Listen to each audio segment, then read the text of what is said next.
Halo, berjumpa lagi di dunia novel. Kali ini kita akan melanjutkan volume 10 dari Martial God Asura. Selamat mendengarkan. Bab 5587, Janji dengan Xia Yuer. Meskipun dekrit dari Istana Suci Tujuh Alam menyebabkan banyak keributan, tapi Chu Feng tidak terlalu peduli. Chu Feng tidak akan berpartisipasi. Saat ini, dia sudah berangkat dengan Xiao Yuer menuju dunia di Starfield Tianhe Dousan di langit. Yuer kecil, apakah kamu mengerti klan kera Dousan?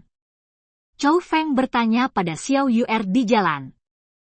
Karena Chu Feng sudah mengingat 4 kata klan kera Dousan, mengapa Chu Feng akrab dengannya? Saat itu, ketika Chu Feng kembali ke klan Surgawi Chu untuk mempelajari masa lalu ayahnya, dia bertanya kepada banyak orang tentang ayahnya. Di antara mereka, saya juga mengetahui tentang kera tua itu. Kera tua kembali bersama ayahnya ketika ayahnya kembali dari perjalanan. Jadi semua orang tidak tahu banyak tentang kera tua itu.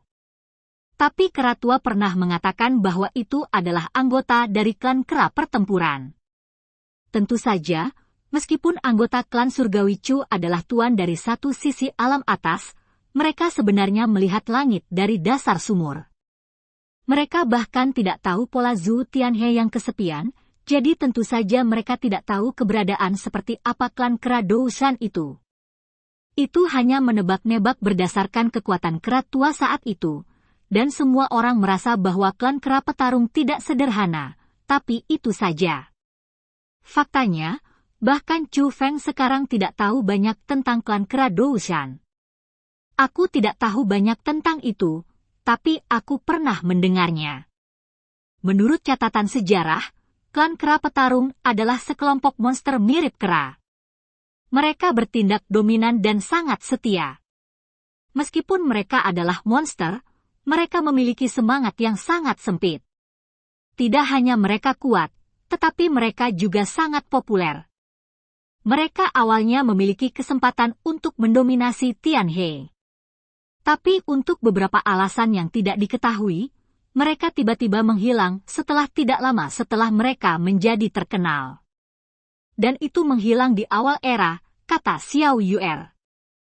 Klan kera petarung juga menghilang. Chu Feng sedikit mengernyit.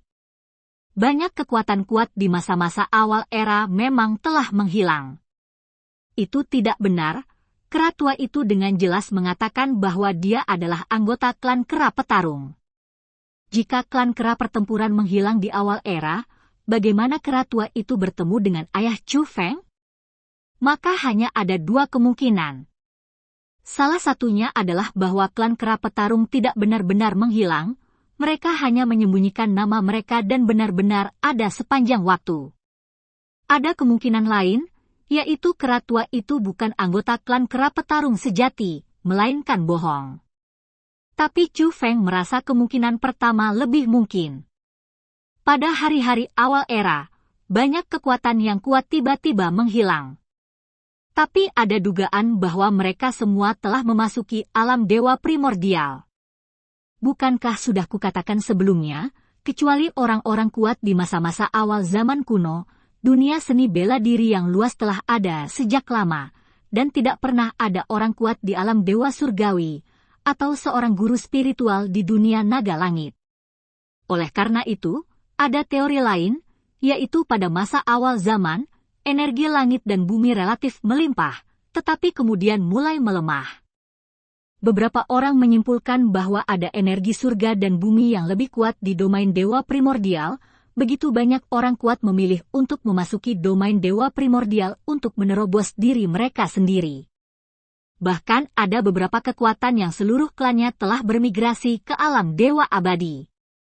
Bahkan jika seluruh keluarga tidak bermigrasi, hampir semua kekuatan kuat pada zaman itu mengirim orang ke alam dewa primordial.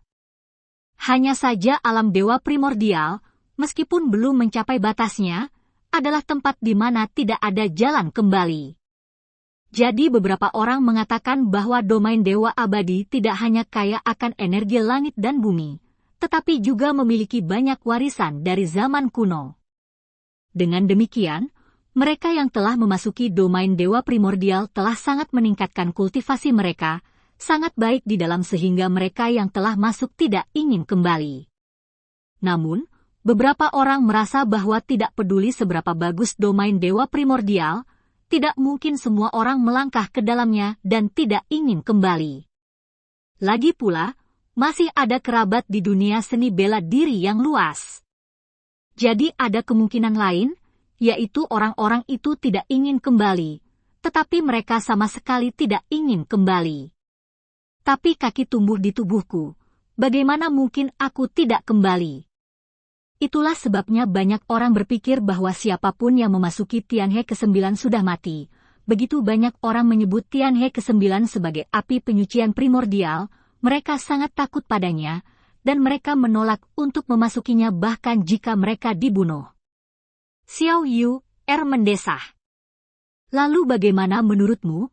Apakah sungai surgawi ke-9 adalah domain dewa abadi atau api penyucian primordial? Tanya Chu Feng. Saya pikir alam dewa primordial harus menjadi tempat yang baik, tetapi tidak begitu baik sehingga orang yang pergi ke sana bahkan tidak mau keluar.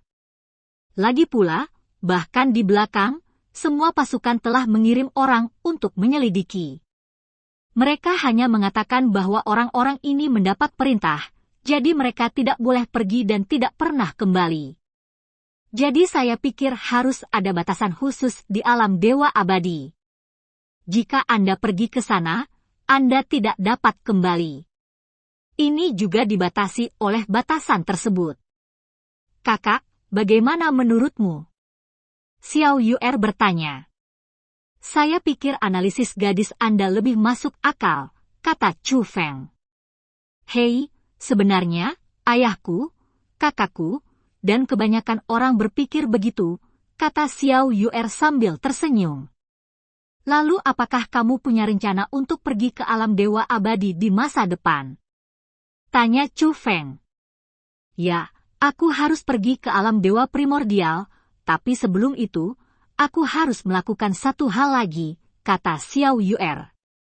Ada apa? Tanya Chu Feng. Biarkan aku, klan Xianhai, naik ke puncak dunia Xiu yang luas terlebih dahulu, kata Xiao Yu'er.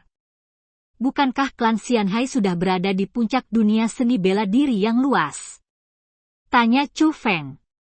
Tidak, maksudku yang teratas, bukan salah satu kekuatan terkuat, kata Xiao Yu'er penuh arti. Oh, aku tidak tahu, gadis kecil itu cukup serius, kata Chu Feng sambil tersenyum. Alasan mengapa Chu Feng mengatakan ini karena orang lain mengatakan hal seperti itu mungkin mimpi.